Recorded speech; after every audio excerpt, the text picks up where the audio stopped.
3 heads, old yang.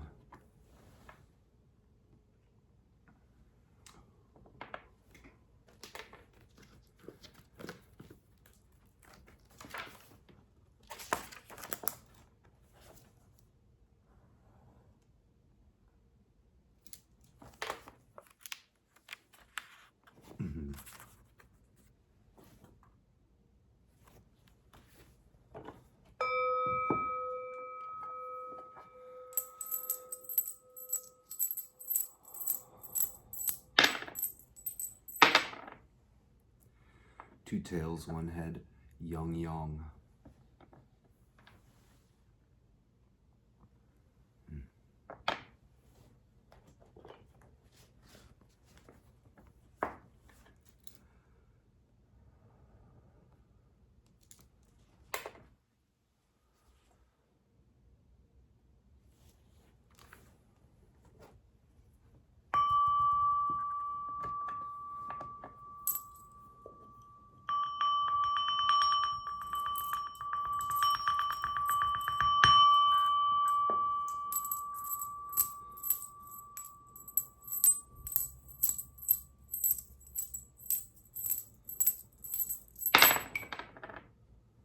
Two heads, one tail, yang yin.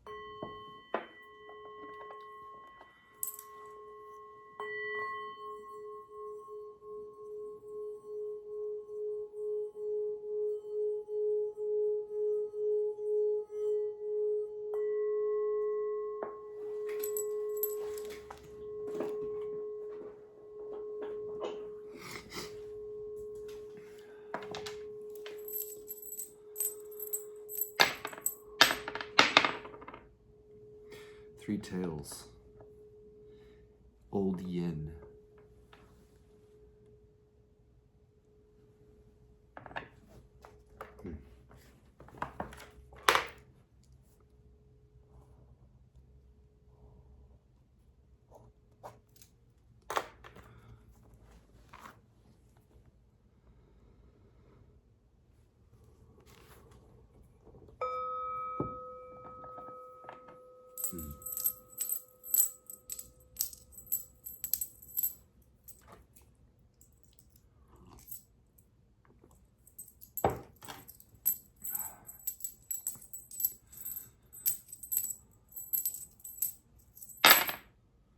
Three tails, old yin.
Two heads, one tail, yang yin.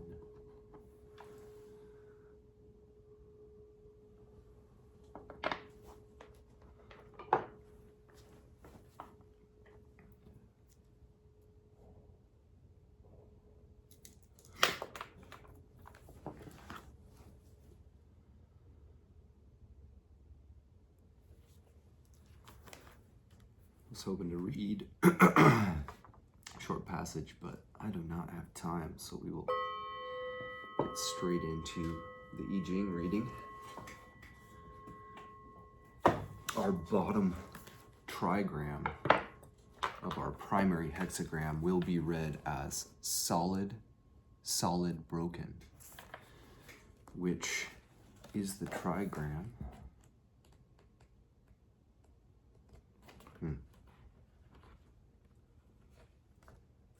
Dewy, lake or marsh. Dewy is lake and marsh, abundant energy that teems with life. She is the impulse to communicate, share, and exchange, and delights in both inner and outer conversation. She brings things into circulation and gives them voice. This is the sheer enjoyment of participating in life to the full, expressing ourselves and hearing others and satisfying our desires. Lake is the youngest daughter, spirit of the fertile west and of autumn.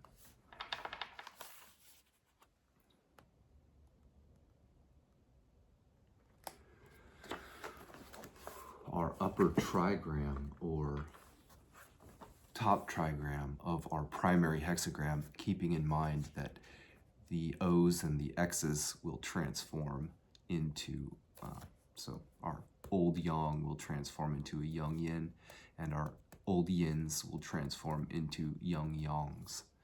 So in our primary hexagram, we have all broken lines, so we'll read it as broken, broken, broken, or open, open, open, which is kun, earth. Kun is earth, open to receive and support what comes to her, providing for its full development. She makes inspiration manifest, gives it form, and sustains its growth. Earth is available to be used, ready to lend her strength to the work without limit. She protects and accepts all things in their totality, present and potential, in an unconditional embrace. Earth is mother, found in the southwest, in the harvest time of late summer and early autumn.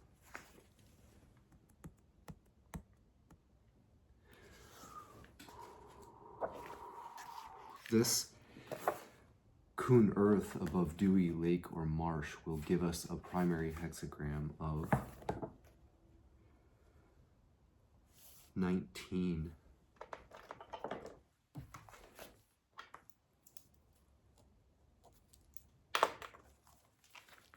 Once our changing lines change, we will have our bottom trigram read as broken, solid, broken, or open, whole, open. This is the trigram. Khan, water. Khan is deep water, flowing and formless. He is the complement of Li, dark where Li is bright. Li is fire and light, and the opposite, it's solid, open, solid. Unconscious to her sharp lucidity, and represents a more fluid, intuitive, and emotional way of perceiving. This is danger, exposure, and solitude, and the need to respond with courageous self-reliance when confronted by the haunting unknown. Water is the middle sun, situated in the north, associated with midwinter and midnight.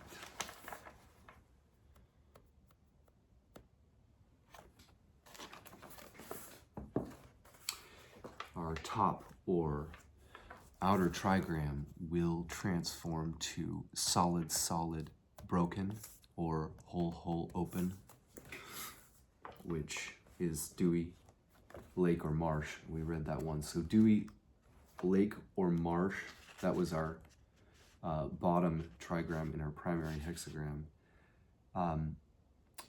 Above Khan, water, will give us a supporting hexagram of 47. So we have primary hexagram as 19 and our supporting hexagram as 47. Let's just verify all of that.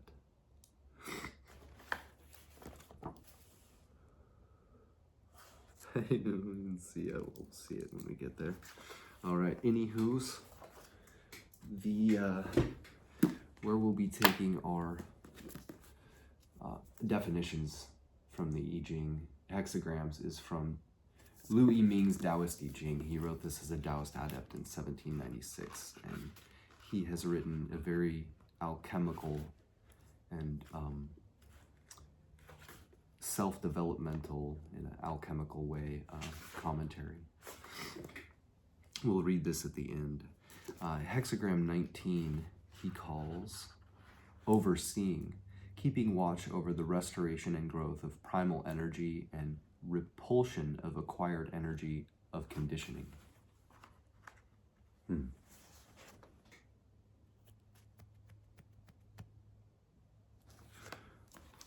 Again, that's solid, and then all broken. So, yeah.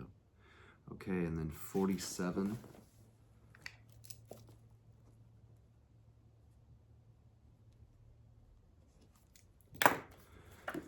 Is titled Exhaustion, Refining Body and Mind.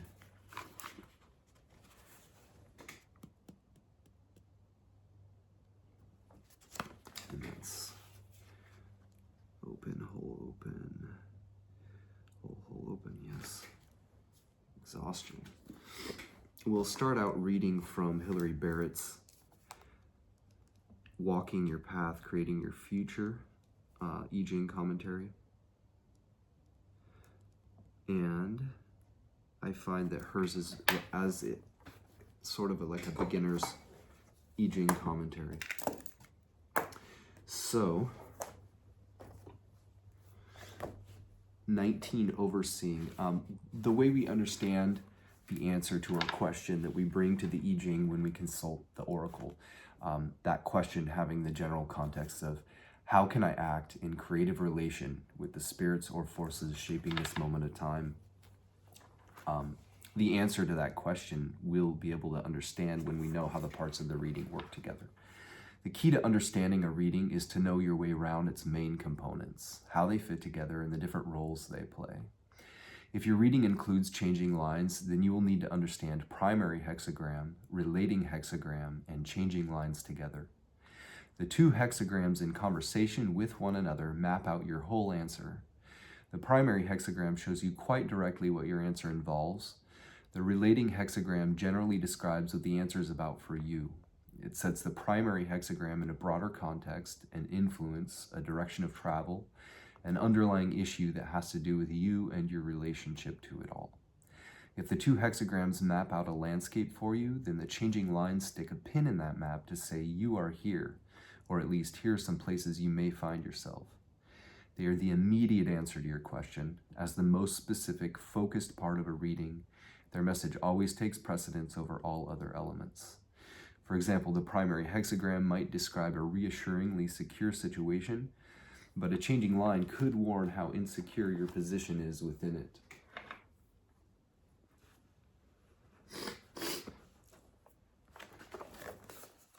Okay. Our main primary hexagram is 19. Nearing, Hilary Barrett calls nearing, whereas I-ming called it overseeing. Key questions. How does this want to grow? How can you take responsibility for its development? What would your greater self do? Oracle, nearing, creating success from the source. Constancy bears fruit. Reaching an end in the 8th month means a pitfall. Nearing means drawing closer and gazing down over what you approach. There are two strands of meaning here. The approach of a greater spirit or presence in an ongoing process of growth, and your approach as the one who pays attention and takes responsibility. Like the creative drive of hexagram 1, which is heaven or father, it is one of the primal hexagrams, or it is called creative force. All yang lines. Like the creative drive of hexagram 1, this great growing energy comes from the source, asks for your full participation, and seeks to reach fruition and be realized. but its surging growth can be disastrously interrupted by reaching an end in the 8th month. The 8th month is the month of harvest. If this comes around too soon for what nears to reach full growth, if the situation demands that you produce a tangible result prematurely, then this means misfortune.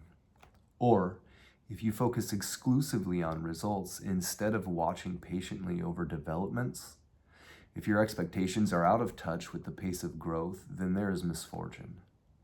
Having something to show for a process of growth doesn't mean you've arrived at its outcome. Harvest is not the end. As each harvest is gathered in and stored, the seasonal cycle of growth continues. You need to stay present to its ongoing changes, wherever they might lead. Image. Above the lake is earth, nearing. A noble one teaches and reflects untiringly, accepts and protects the people without limit. A noble one has the inner reflective depths of the lake contained within the protective, accepting qualities of the earth. She is the one with endless capacity to reflect, interact, and explain, to shelter and nurture people as a parent protects a child. She has the strength and maturity, and so naturally she becomes responsible. Sequence. Nearing follows from Hexagram 18, corruption. With work to do, greatness becomes possible, and so nearing follows. Nearing means greatness. The experience of dealing with corruption gives rise to nearing. What was once a curse becomes a source of strength. By doing the work of dealing with the old poisons, you create a secure foundation for your greater self to emerge. No negative pattern or insecurity need remain to obstruct the process of growth. Pair. Nearing forms a pair with Hexagram 20, seeing. What is right for nearing and seeing? Someone reaches out, someone seeks. Hexagram 19 and 20 respond to one another. Seeing watches for nearing to approach and reach out. They connect, and each completes the other. When you are nearing, you become the help, guidance, or opportunity waiting to be seen.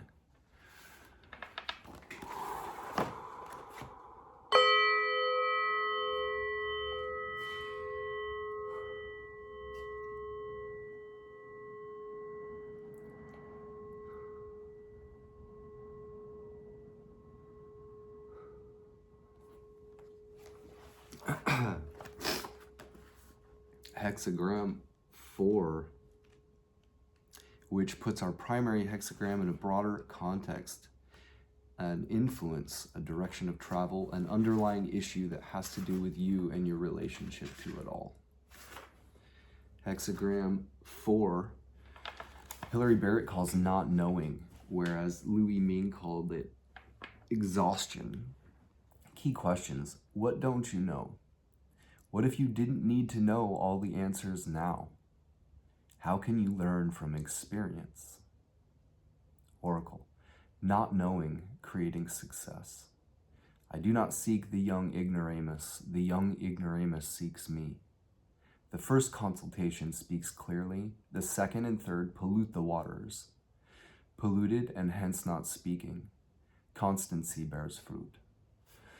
Not knowing literally means being covered over like a young animal hidden away in the undergrowth by its mother. So you are ignorant and cannot see as far as you would like to, but this is not such a terrible thing while you are still so small.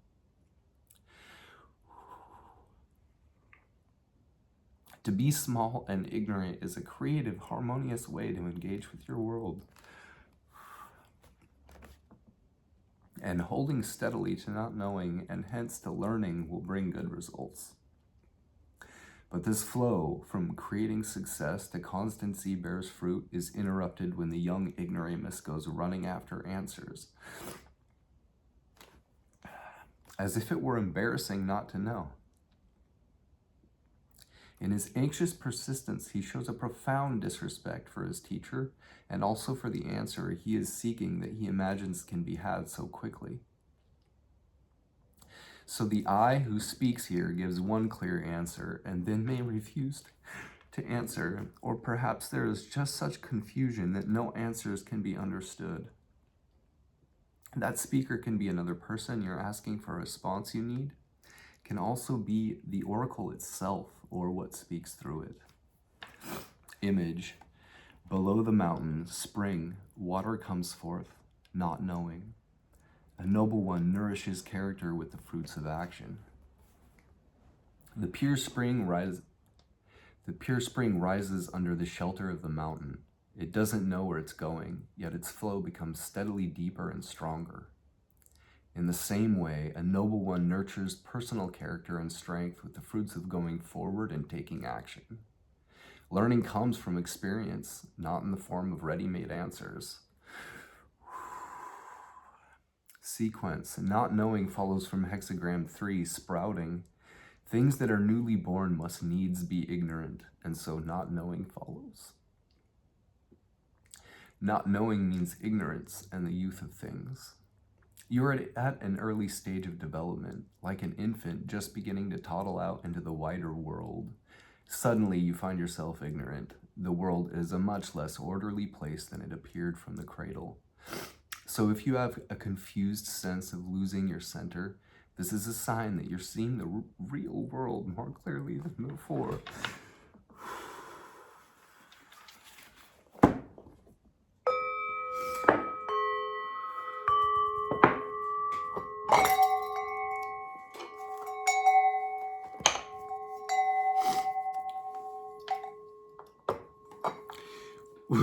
We will go back to our primary hexagram 19 and read our changing lines, which are the most focused part of our reading. They take precedence over all other elements. They put a pin in the map to say you are here, or at least here are some places you may find yourself. They may not agree with one another, but if that's the case, we're just to see what that could mean for us in our personal lives and weigh that out on our own. So overseeing 19 has changing lines 1, 4, and 5. So the general context of each of those changing lines is 1, inklings just beginning to sense what could be involved or needed. 4, the capacity for action, asking how the work can be done. And 5, strength and self-determination, clear vision, being in command. This is helpful. You might take a screenshot or whatever. 19.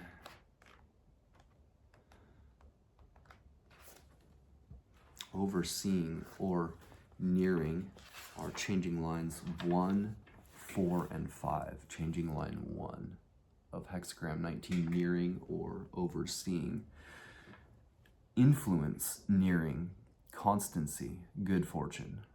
Nearing is felt first of all as an influence, an inkling of connection and presence, a moving spirit that opens you up and draws you into relationship. When such beginnings inspire constancy, this leads to good fortune. When you sense the emergent potential, you can be moved to take on responsibility to foster and guide its growth.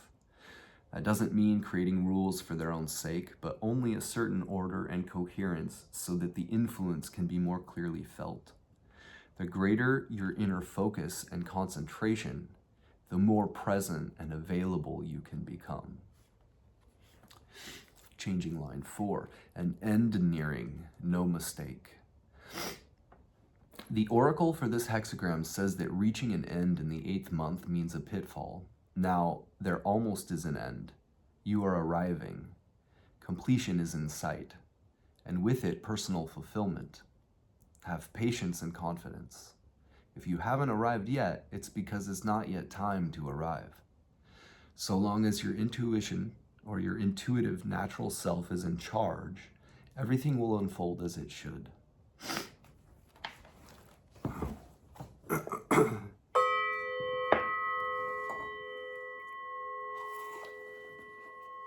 And changing line 5, realization nearing, right for a good leader, good fortune. Now understanding and insight are nearing. Such realization is what you need to act as a great leader. One who has the measure of the situation and trusts her own awareness. The presence of insight enables you to create a harmonious, working alliance between emotion and reality. Then your decisions bring good fortune.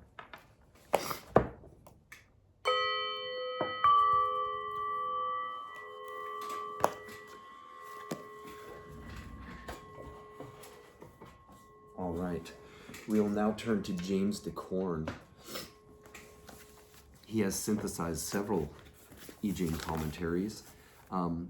He is a practitioner of the Tao himself, and so I often find that his editor's notes are some of the most profound parts of the reading. You have to wade through a little bit of kind of dictionary-like language, but it gives you a good feel and general understanding of all the different kind of possible looks at our hexagrams. So we will go to James Dekorne's take on our primary hexagram 19, which he calls approach. Other titles might be the symbol of advance and arrival, nearing, overseeing, condescension, getting ahead, promotion, conduct, drawing near, becoming great, the forest, advance, advancing. Quote from D.F. Hook. Two people advancing together, or a good influence which hasn't been seen or felt for some time is approaching. Judgment. Leg. Approach means successful progress through firm correctness. In the 8th month there will be evil. Blowfold. Approach. Sublime success. Righteous persistence brings reward. However, when the 8th month is reached, misfortune will befall. The 8th moon of the lunar calendar corresponds approximately to September. Ritzema/Karcher. Nearing, spring growing, harvesting trial, culminating, tending towards the 8th moon, possessing a pitfall. This hexagram describes your situation in terms of approaching and being approached. It emphasizes that acting without immediately expecting to attain what you desire is the adequate way to handle it. Cleary 2. Overseeing is very successful, beneficial if correct. If you go on until the 8th month, there will be misfortune. If you ride on the momentum of the time and do not know to turn back, at a certain point, deterioration will inevitably set in. After flourishing has reached its climax, and there will surely be misfortune. Wu. Condescension is great, pervasive, and persevering, etc.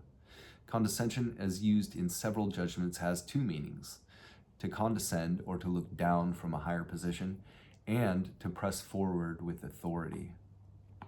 The image. Leg. The earth over a marsh, the image of approach. The superior man is inexhaustible in his instruction and unflagging in his nourishing support of the people. Wilhelm/Baines. The earth above the lake, the image of approach. Thus the superior man is inexhaustible in his will to teach, and without limits in his tolerance and protection of the people. Blowfold. This hexagram symbolizes land rising above a marsh. The superior man's teaching and his affection for his juniors are inexhaustible. Nothing hinders him in his care for the people.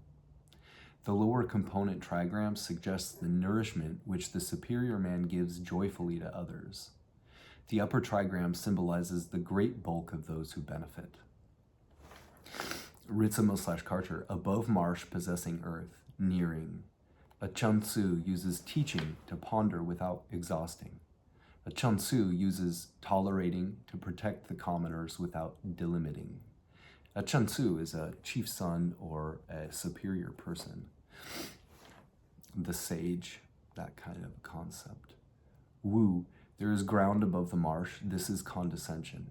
Thus, the Chun-Tzu, or chief son or superior person, realizes that there is no limit to the ideas of education and there is no boundary in the protection of people.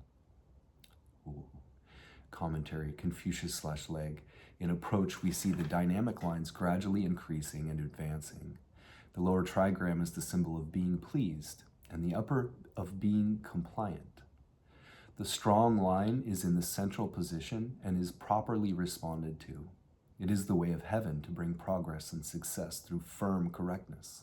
However, the advancing power will decay after no long time. Leg, approach, suggests the approach of authority.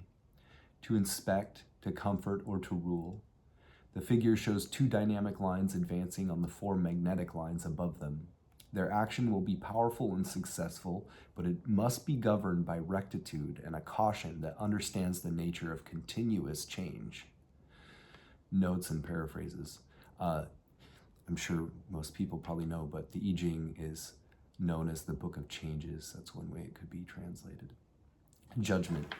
2 steps forward are followed by 1 step backward. The superior man remains true to the work regardless of fluctuations within the psyche. The meaning of approach is derived from the 2 dynamic lines advancing from below to encounter the magnetic lines above. These 2 are firm allies, and the action of the superior man in the image suggests that their ascent is one of benevolent regard for the welfare of their subordinates. Only the 3rd line need change for the hexagram to become number 11, harmony. We are reminded of the proper relationship between the ego and the self. When they advance together, the magnetic forces in the rest of the psyche are eventually transformed. This hexagram recognizes the inevitably slow progress of the work. Rome wasn't built in a day, and that advances are always followed by retreats. The point is that if one maintains the will to advance, one can be confident that the work is advancing, regardless of appearances. A quote from Feng Yulan in A Short History of Chinese Philosophy. Confucius tried his best, but the issue he left to Ming. Ming is often translated as fate, destiny, or decree. To Confucius, it meant the decree of heaven or will of heaven. Thus, to know Ming means to acknowledge the inevitability of the world as it exists, and so to disregard one's external success or failure. If we can act in this way, we can, in a sense, never fail. For we do our duty, that duty through our very act is morally done, regardless of the external success or failure of our action. Without changing lines, the hexagram suggests a progressive advance in the matter at hand. Nature being what it is, however, no advance can be sustained indefinitely, and an eventual regression can be expected. This observation is such a truism that we must assume it is more than usually applicable to the current situation.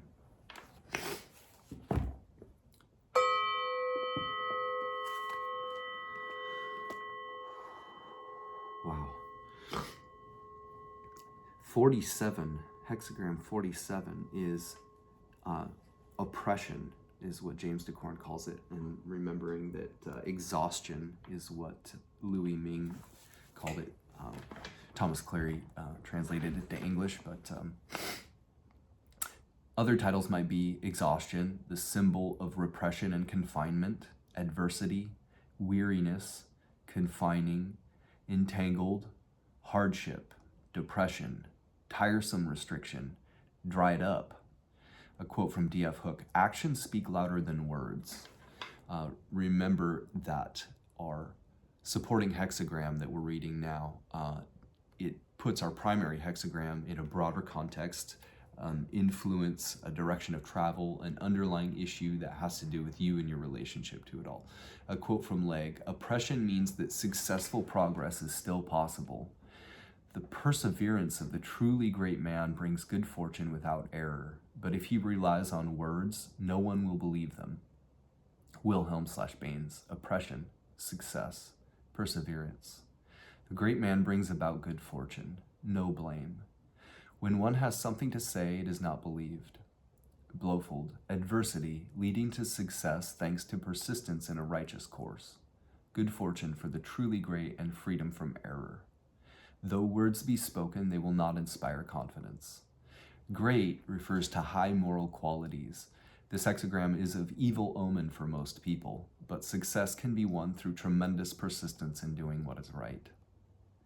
Lu, oppression, success, persistence. Good fortune for the great man, no blame. If one indicates with words only, no one will believe. Ritsuma/Karcher, confining, growing, trial, great people significant, without fault, possessing words not trustworthy. This hexagram describes your situation in terms of restriction and distress. It emphasizes that turning inward through accepting enclosure is the adequate way to handle it. Wu, hardship indicates pervasion and perseverance. There will be good fortune for the great men, no error, but their words do not make impressions on people. The image, leg, an abyss beneath the marsh that drains its water, the image of oppression. Thus the superior man will sacrifice his life to attain his purpose. Wilhelm/Baines, there is no water in the lake, the image of exhaustion. Thus superior man takes his life on following his will. Stakes his life on following his will. Blofeld, this hexagram symbolizes a marsh in which no water appears. The superior man risks his life to carry out his will. Lu, the lake with no water symbolizes oppression. The superior man would give up his life to achieve his purpose. Cleary 1, the lake with no water is exhausted, therefore superior people use life to the full and achieve their aim. When people lack purpose, their path is at an end. Therefore, they use life to the full to achieve their aim. Using life to the full means to get to the end of conditioned life. Achieving one's aim means to achieve the primordial life. Using the temporal to restore the primordial, ending false life and establishing real life. Producing being in the midst of nothingness. Seeking life within death. Getting through an exhausting impasse is like a lake without water, again being filled with water. Cleary 2, developed people accomplish their will by living out their destiny. Developed people only live out their destiny. They do not willingly try to avoid following and accepting it. Being strong and balanced, they are able to be joyful even in danger. This is the will that is up to oneself. Developed people intend to accomplish their will and do not vacillate just because they run into problems. Wu, the marsh has no water. This is hardship. Thus, the Chunsi, or chief son or superior person, is prepared to dedicate his life to fulfill his commitments. A marsh devoid of water is like a man deprived of his intellectual pursuits. This is unacceptable to the Chunsi, or chief son or superior person. He would rather fight to the end than surrender to idiocy. Whoa. Commentary, Confucius/Leg. In oppression, we see the dynamic lines covered and obscured by the magnetic. We see the attribute of perilousness in the lower trigram going on to cheerfulness in the upper. Who but the superior man is still able to advance although straitened by circumstances? The central position of the dynamic lines explains the good fortune of the great man who is firm and correct. As regards speech making, to be fond of argument or persuasion is the way to be reduced to extremity. Leg, the written Chinese character of oppression presents us with the picture of a tree within an enclosure. A plant, according to Williams, fading for want of room. A tree, according to Tai Tong, not allowed to spread its branches. The image conveys the idea of being, I imagine, a bonsai tree, something like that comes to mind. The image conveys the idea of being straitened and distressed, and the hexagram indicates how skillful management may relieve it. The two central places in the figure are occupied by dynamic lines, but line 2 is confined between 1 and 3, which are magnetic, and line 5, the ruler, as well as 4, his minister, are covered by the magnetic 6th line. These conditions indicate the repression of good men by adversity.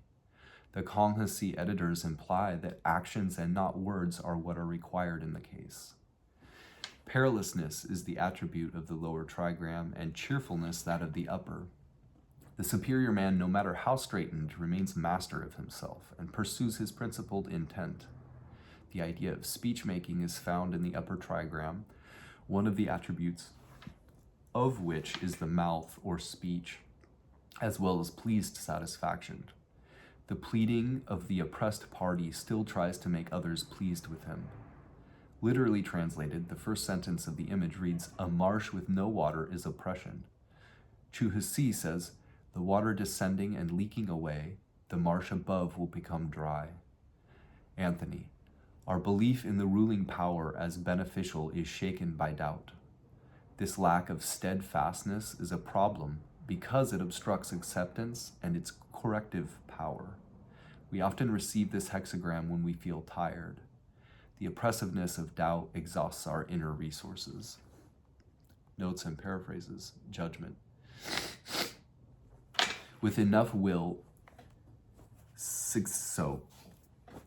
the line 5 is the line of the ruler, and it's the idea of the higher self. And so basically how the other lines interact with that line is kind of indicative of whether or not the self is being followed or if it's the ego, that kind of concept.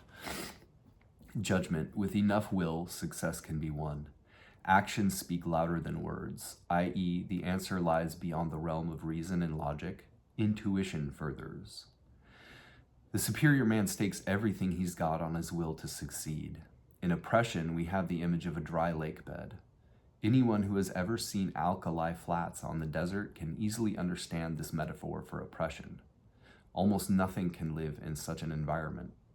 The following hexagram, the well, is an upside-down image of oppression, depicting the opposite case of an unending source of nourishment flowing from deep beneath the surface of the earth. A comparison of these two figures will reveal a great deal about the meaning of each. To be under oppression, then, is to be cut off from all sustenance. Although there is water down below, it is presently inaccessible, and there is no nourishing flow of inner forces to the surface. This is a common, inevitable, and potentially defeating experience for anyone doing serious inner work. A quote from Thomas Cleary in the Taoist I Ching, which we're about to read. People who try to practice the Tao can all keep steadfast when they are in easy circumstances, but many of them waver in determination when they are in difficult or perilous situations. They may change their minds because of the pressures of making a living, or they may slack in determination due to illness. Their spirits may flag because of old age, or they may stop work because of obstruction by some obsession. All these are cases in which people do not exert the mind of Tao and are hindered by exhaustion, so they ultimately do not attain the Tao. Obviously, this is a dangerous situation, and we are told how to cope with it in the Confucian commentary, where it is observed that the lower trigram of peril goes on to the upper trigram of cheerfulness. These two trigrams are found in reverse sequence in hexagram number 60, restrictive regulations, where a cheerful attitude is described as absolutely essential for the furtherance of the work. The observations made there also apply here, and we see the superior man thereby enabled to advance under conditions that would utterly defeat lesser individuals. This cheerfulness cannot be underestimated. When it comes naturally and isn't forced, it is a gift of grace. Suddenly, one is enabled to face the most incredible hardships with a light heart. It isn't that you no longer care. You still do the best you can to further the work, but you do it with bemused detachment. A quote from C. Ponce and Kabbalah. The one thing the Jewish mystics never lost sight of was the suffering experienced in the arena of the profane. They did not retreat from this suffering, but sought instead to find meaning in it by living it. This is the core of mysticism. The temple in which the sacred marriage takes place is the world. Lines 2 and 5 specifically mention sacrifice, an important concept in the I Chings. Sacrifice is mentioned in lines 17:6, 45:2, 46:2, so hexagram 17, line 6, hexagram 45, line 2, hexagram 46, line 2, hexagram 46, line 4, hexagram 47, line 2, hexagram 47, line 5, and hexagram 63, line 5. And in the judgment of hexagram 20, note that in each case, sincerity is specifically cited as essential to success.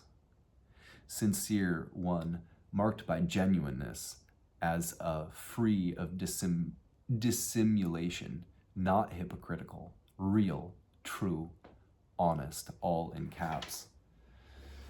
Very often the sincerity of our sacrifices involves following the dictates of the work, whether we fully understand them or not. Much that takes place in the work is incomprehensible to ego consciousness. For example, changes often occur within the psyche which we only experience as strange dreams. Yet somehow, perhaps months later, we suddenly realize that we no longer act in a certain way or have lost interest in something that used to be of compelling importance. Our sacrifices are necessary for these changes to take place, even if they don't immediately make sense to us. A quote from the Bhagavad Gita: "With sacrifice shall you nourish the gods, and may the gods nourish you. Thus nourishing one another, you will obtain the highest good. The gods, nourished by sacrifice, will bestow on you the enjoyments you desire. He is verily a thief who enjoys the things that they give without offering to them anything in return."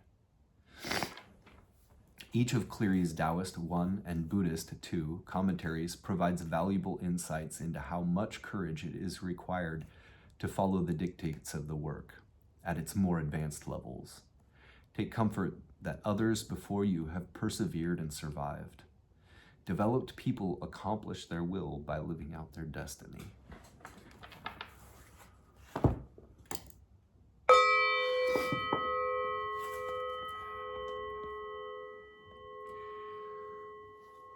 We're going to turn back and look at our primary hexagram changing lines 1, 4, and 5 now. And again, James Dekorne called it approach. I-ming calls it overseeing. Other titles, well, we already went through all that. Our changing lines each have a general context to them. So changing line 1 is inklings, just beginning to sense what could be involved or needed. Line 4 is the capacity for action, asking how the work can be done. Changing line 5 is strength and self-determination, the line of the ruler. Clear vision, being in command. So changing line 1. Leg. The first line dynamic shows its subject advancing in company with the subject of the second line. Through his firm correctness, there will be good fortune. Wilhelm/Baines. Joint approach. Perseverance brings good fortune. Blowfold. All approach. Righteous persistence will bring good fortune. All approach can be taken to mean that all things desirable are converging upon us. Commentary. Confucius/Leg. His will is set on doing what is right. Wilhelm/Baines. His will is to act correctly.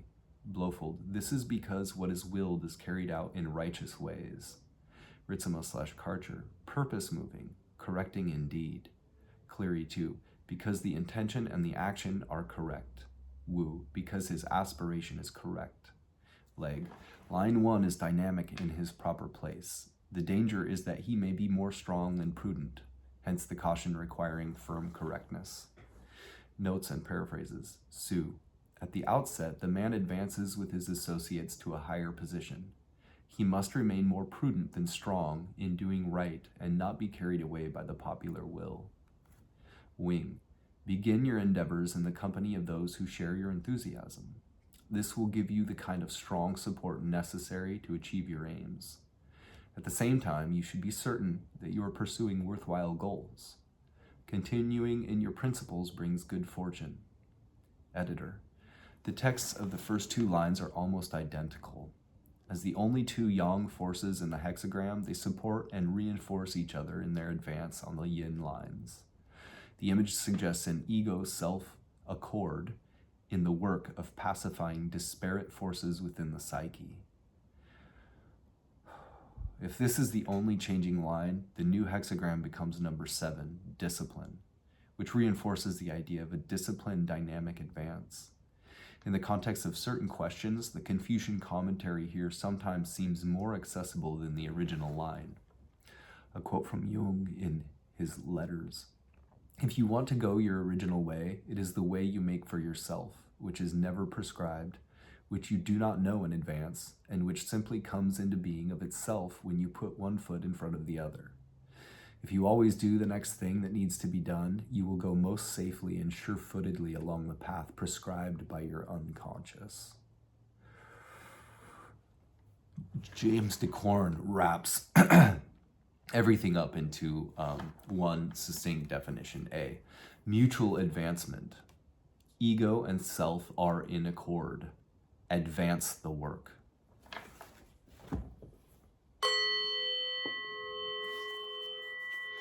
Changing line 4. Where are we at? 6 already. The fourth line, magnetic, shows one advancing in the highest mode. There will be no error. Wilhelm/Baines, complete approach, no blame. Blofeld, a perfect approach, no error. Liu, complete approach brings no blame. Ritzema/Carter, culmination nearing, without fault. Slofnacy, arriving at the forest, there is no trouble. Cleary, consummate overseeing is blameless. Consummate overseeing is blameless. Being weak yet persevering rectitude, refining oneself and mastering the mind, thereby awaiting the newborn positive energy, is called consummate overseeing. Watching over the quintessential, when the great medicine appears, one naturally does not make the mistake of missing it. Cleary, 2. Consummate overseeing is impeccable. In Buddhist terms, this represents using correct concentration corresponding to correct insight. Wu, condescending at the right places without blame. Hao Qing Ni, correct advancement, no fault. Commentary, Confucius/Leg. This is due to the various appropriateness of the position. Wilhelm/Baines, for the place is the appropriate one. Blofeld, this is indicated by the suitable position of this line. Ritzema/Carter, situation appropriate indeed. Cleary, 2, in the right place. Wu, his position is proper. Leg, line 4, though magnetic, is in her proper place and has for her correlate the dynamic first line. Hence her advance is in the highest style. Notes and paraphrases. Su, the man advances to a high place because of the appropriateness of his ideas and behavior and the open-mindedness of a person of high rank who draws men of competence into service. Wing, your promotion is well executed.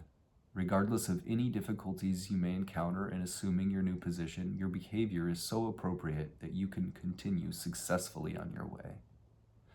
Editor, the image suggests that the conscious attitude is in accordance with the aims and goals of the work.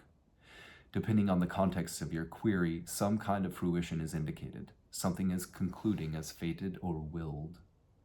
A quote from Plato in Phaedo. But, O my friend, if this be true, there is great reason to hope that, going whither I go, when I have come to the end of my journey, I shall attain that which has been the pursuit of my life.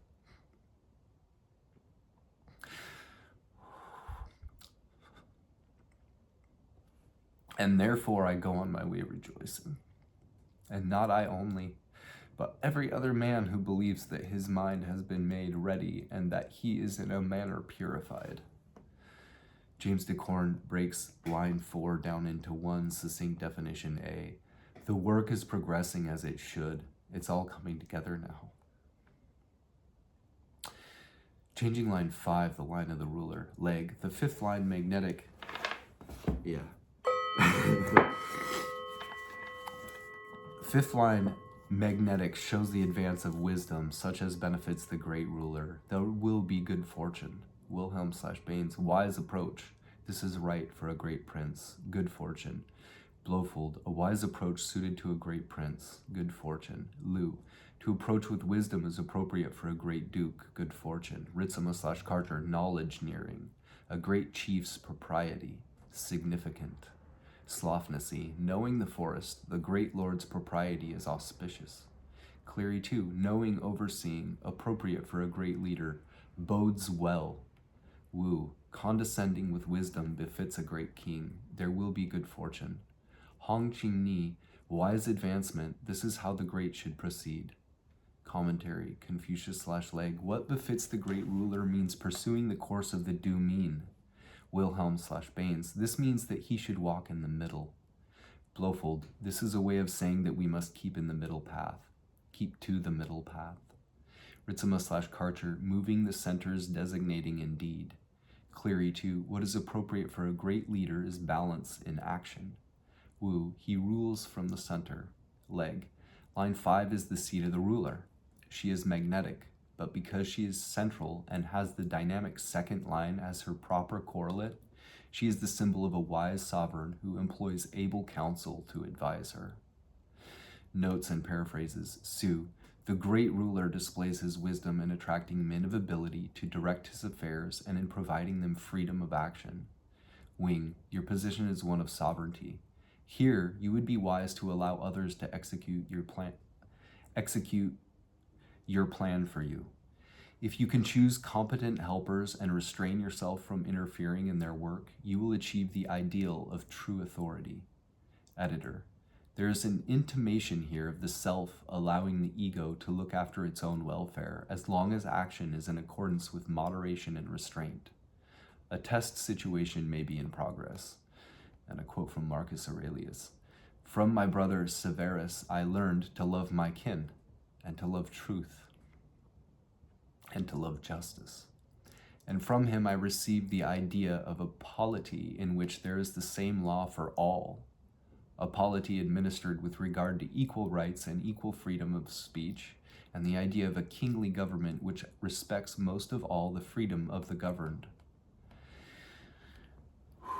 James Dekorne breaks changing line 5 down into two succinct possible definitions, A and B. A, an image of balance.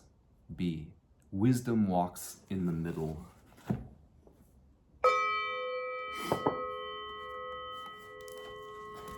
Now to get to I-ming's Taoist I Ching.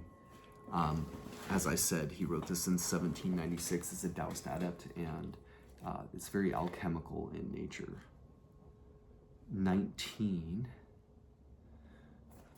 Hexagram 19. Oh, looking in the wrong book.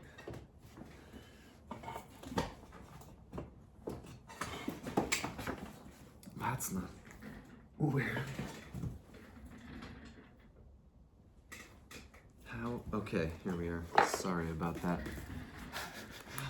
Okay. Hexagram 19 in I-ming's Taoist I Ching. Overseeing. Our primary hexagram. Overseeing is creative and developmental, beneficial if correct.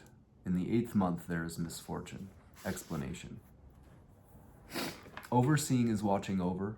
As for the qualities of the hexagram, above is earth, following, and below is lake, joyful. Joyfully following truth, acting in accord with that joy. It is therefore called overseeing. This hexagram represents watching over the furnace, culling the elixir. It follows on the previous hexagram, following. In following, thunder seeks lake, lake returns to thunder. This means that when feeling returns to essence, it can be called restored elixir. Once positive energy has been restored, it becomes increasingly manifest, gradually expanding. At this point, you watch over the furnace and get to work, fostering the positive and repressing the negative. Then positive energy grows and negative energy wanes. This is why overseeing has creativity and development. Creativity is the first return of one yang. Development is the increase and rise of the second yang. Watching over the furnace and getting to work, one culls these two yangs. But even though the two yangs are growing, yin energy is still abundant and yang energy is still weak. It is necessary to be careful to ward off danger. Don't be negligent, but don't be eager either. Take harmony for substance and accord for function, acting in accord with the time, to take from the other without losing from the self. It is beneficial to be correct. Correct means right, overseeing correctly. Before the proper time arrives, one does not seek forcibly, and when the time has arrived, one does not let it slip by. When process and measure are right, the original creative energy does not leak away, and the mechanism of life does not stop. That practice is creative and developmental, without obstruction. Otherwise, if one does not know when the medicinal substances are too dense or too feeble, and does not understand when to intensify the work and when to relax it, but starts out impatiently, eager for quick success, then the medicinal substances will not be genuine and the firing process will not be correctly tuned. Those who spurt ahead quickly will fall back rapidly. What will happen then is that once the two yangs have grown smoothly, they will soon dissipate. The positive energy that has developed will disperse, and overseeing will turn into observing, the next hexagram. In the 8th month, there is misfortune. If one's effort is not correct, it will not bear fruit. If it doesn't bear fruit, what is begun will not develop. One loses what one has gained, and the great affair is gone. Therefore, the path of overseeing requires harmonious accord with the time. It is important not to miss in the firing process.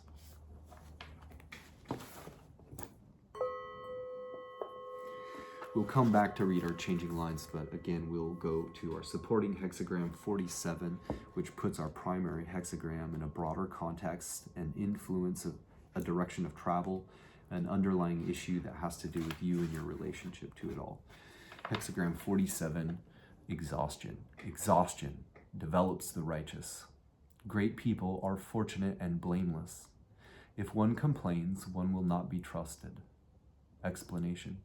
Exhaustion means reaching an impasse. In the body of the hexagram, below is water, in which one yang is fallen between two yins. Above is lake, in which one yin is on top of two yangs. Both picture mundanity making inroads on the celestial, so that celestial energy does not come through.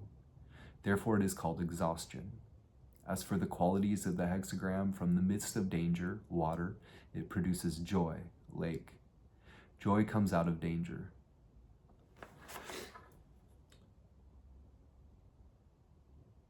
Okay, yeah, gotcha. Sorry.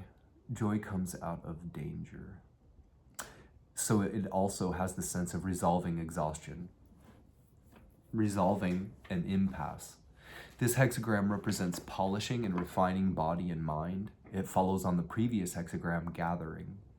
Gathering involves attaining joy by accord, whereby one gathers together the medicines, goes back to the fundamental, and returns to the original. But if one can only gather in ease and cannot gather in difficulty, this is still inability to accord, inability to rejoice.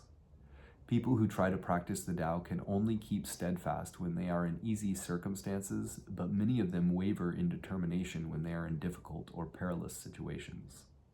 They may change their minds because of the pressures of making a living, or they may slack in determination due to illness. Their spirits may flag because of old age, or they may stop work because of obstruction by some obsession. All these are cases in which people do not exert the mind of Tao and are hindered by exhaustion, so they ultimately do not attain the Tao. That little paragraph James Dekorne quoted. If the mind is not exhausted, even though the body be exhausted, the path is not at an impasse, even though the situation presents an impasse, and one can be joyful even when in difficulty. Then there is a developmental aspect within exhaustion. But even though being able to rejoice even in difficulty is something people cannot fully attain, and there will inevitably be a point of exhaustion, nevertheless, if they become exhausted where they should not, they will not attain development. This is because the developmental aspect of exhaustion lies in being correct. Dealing with exhaustion correctly, growing correctly, while exhausted, one goes along in harmony with the time. Going along in harmony with the time is possible only for great people imbued with the quality of correct balance. Great people, while being very wise, appear to be ignorant. While being very skillful, they appear inept. Random thoughts do not occur to them, and they cannot be influenced by circumstances. Their conduct is unaffected, and they are not concerned with externals. Not only do they find good fortune wherever they are, they also accord with the order of life and are blameless. As for those whose main concern is food and clothing, they are untrustworthy in an impasse. They will take trouble in hopes of fortune, but as soon as things don't go their way, they show it in their words and expressions, complaining against heaven and blaming people. So blame goes along with them. How can this bring about good fortune?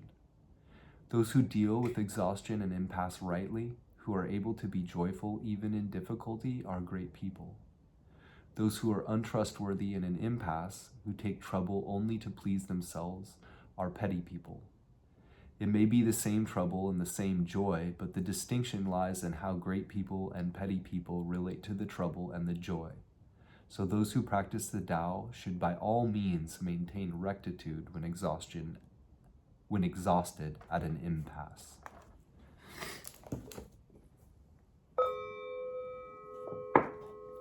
Going back to our primary hexagram to read our changing lines.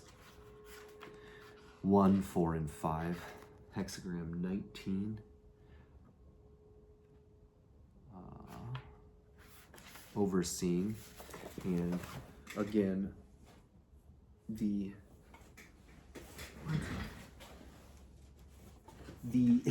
changing lines each have their own general context. Got my books all mixed up. Changing line 1 has inklings, just beginning to sense what could be involved or needed. Changing line 4 has the capacity for action, asking how the work can be done. And changing line 5 has strength and self-determination, clear vision, being in command. So, changing line 1 of hexagram 19, overseeing.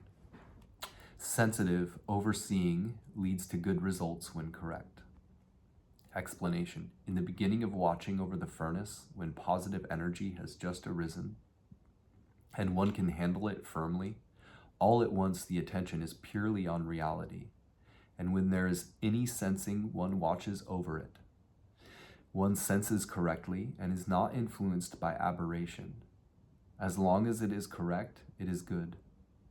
This is overseeing, being careful in the beginning. And changing line 4, consummate overseeing is blameless. Explanation. Being weak yet persevering rectitude, refining oneself and mastering the mind, thereby awaiting the newborn positive energy is called consummate overseeing. Watching over the quintessential, when the great medicine appears, one naturally does not make the mistake of missing it. This is overseeing that takes advantage of the opportunity to cull the medicine. Changing line 5. Knowing overseeing is appropriate for a great lord and is auspicious. Explanation. Flexible receptivity in balance and correctly oriented, seeking being by non-being, seeking fulfillment by emptiness is called knowing the overseeing. When able to know its overseeing, the mind lord is clear and peaceful. Spiritual light shines within. When the other comes, the self awaits it. When yang comes, yin receives it. Intensity, relaxation, and stopping at sufficiency are all as they should be, and the primordial energy congeals out of nothingness. This is overseeing, merging yin and yang.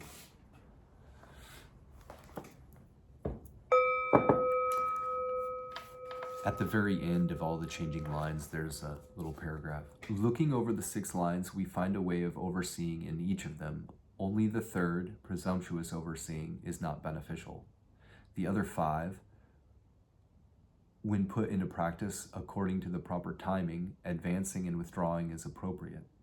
With urgency and relaxation as necessary, all have marvelous functions. This is really a guide to the firing process as one watches over the furnace. If students study and find out the facts in the hexagram overseeing, then they can grasp most of the process of firing the gold elixir.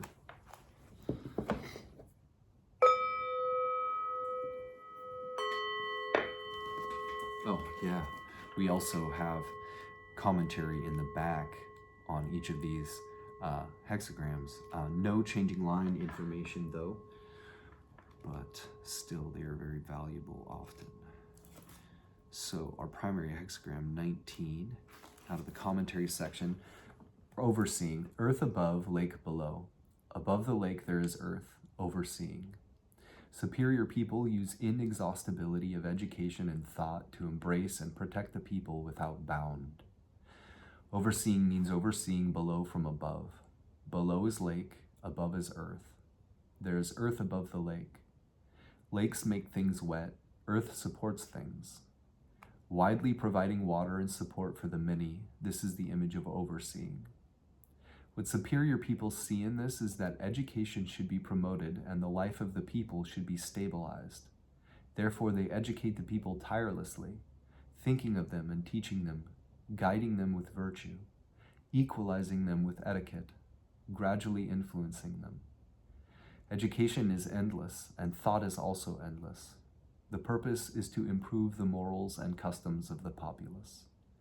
The ground of ethics gives abundant life, embracing the people without cruelty, protecting and embracing them, minimizing criminal law, making taxes light, seeing to sufficiency of food and clothing, like taking care of an infant, embracing and protecting without bound. When education and protection are done properly, there is harmony between the leaders and the followers, a unity of will, resulting in an atmosphere of light and peace. This is the way it is when superior people are in positions of authority. But superior people who have no position also teach and protect people in the same way. When superior people instruct others tirelessly, making speeches and writing books, they hope that everyone will become a sage, that every person will attain the way. This too is teaching and thinking inexhaustibly.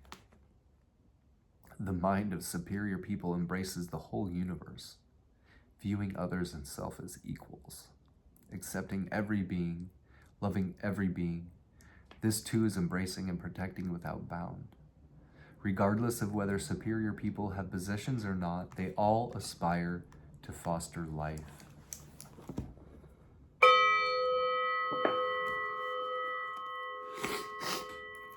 Hexagram 47. Our supporting hexagram puts our primary hexagram in a broader context and influence the direction of travel, an underlying issue that has to do with you and your relationship to it all. Exhaustion 47. Lake above, water below.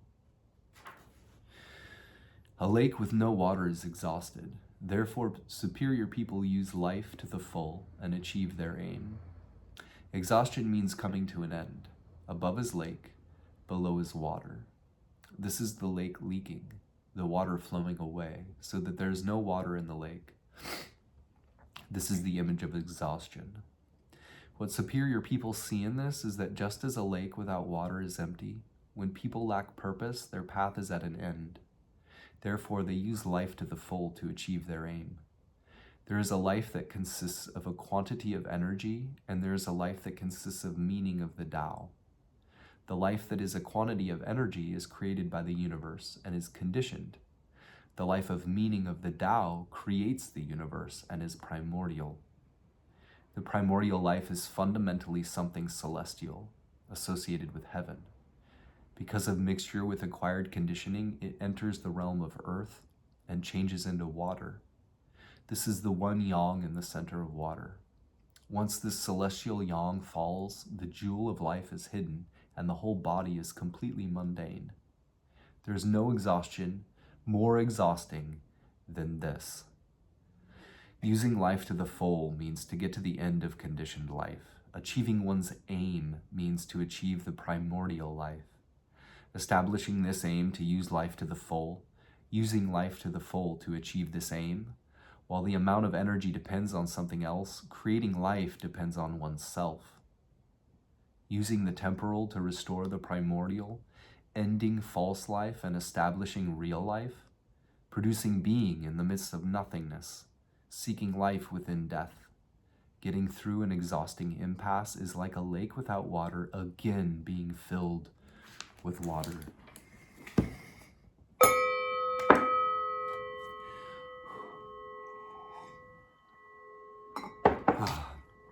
We will end with a randomly card drawn chapter from the Tao Te Ching. Not that many. We can read 65 though. And just see if anything else pops out. Okay, two others. 71 and 47. Oh. Out of Jia Fufang and Jane English's version of the Tao Te Ching. chapter 65.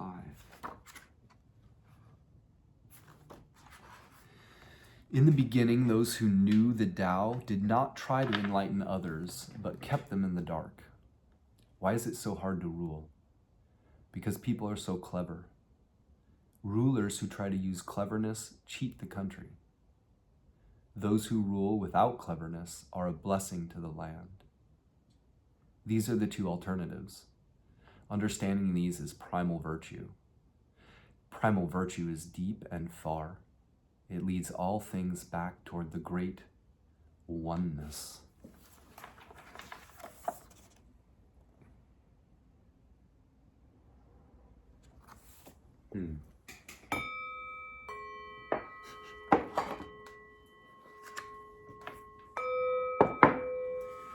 Chapter 71 of the Tao Te Ching.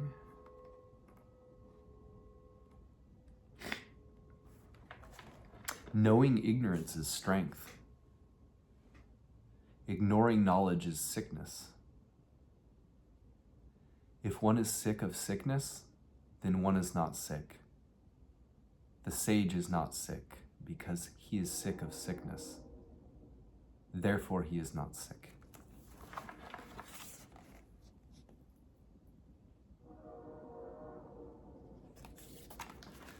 Wow. Chapter 47 in the Tao Te Ching. Without going outside, you may know the whole world. Without looking through the window, you may see the ways of heaven.